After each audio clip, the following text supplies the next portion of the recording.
Dengue நோய் பற்றி பார்க்கலாம். டெங்கு காய்ச்சலானது எலும்பு முறிவு காய்ச்சல் அப்படின்னு அழைக்கப்படுது. மூட்டுகளிலும் தசை நார்களிலும் கடுமையான வலி தோன்றுவதால் ஏற்படும் திருகப்பட்ட அமைப்பினால் இதற்கு எலும்பு முறிவு காய்ச்சல் என்ற பெயர் வழங்கப்படுகிறது. டெங்கு காய்ச்சல் வைரஸால் ஏற்படுகிறது. இந்த நோயானது ஏற்கனவே இந்நோயினால் தாக்கப்பட்டவரை மறுபடியும் ஏடிஸ் எஃப்ஜிடி என்ற கொசு கடித்து பின்னர் ஆரோக்கியமானவரை கடிப்பதனால பரவுது. இந்த நோய்க்கான வைரஸின் அடைக்காக்கும் காலம் 5 முதல் 6 நாட்கள்.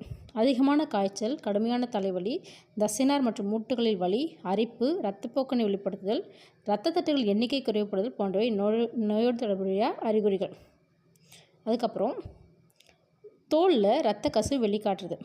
பாராசிட்டமால் மருந்தானது காய்ச்சலையும் உடல் வலியும் குறைக்க கொடுக்கப்படுகிறது.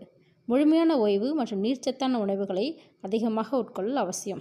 பப்பாளி இலைச்சாறு, நிலவேம்பு கஷாயம் ஆகியவை இந்நோய் பாதிக்கப்பட்ட நோயாளிகளுக்கு கொடுக்கப்படுது. இது இரத்த தட்டுகளின் எண்ணிக்கையை அதிகரிக்கப்படுவதாக அறியப்பட்டுள்ளது.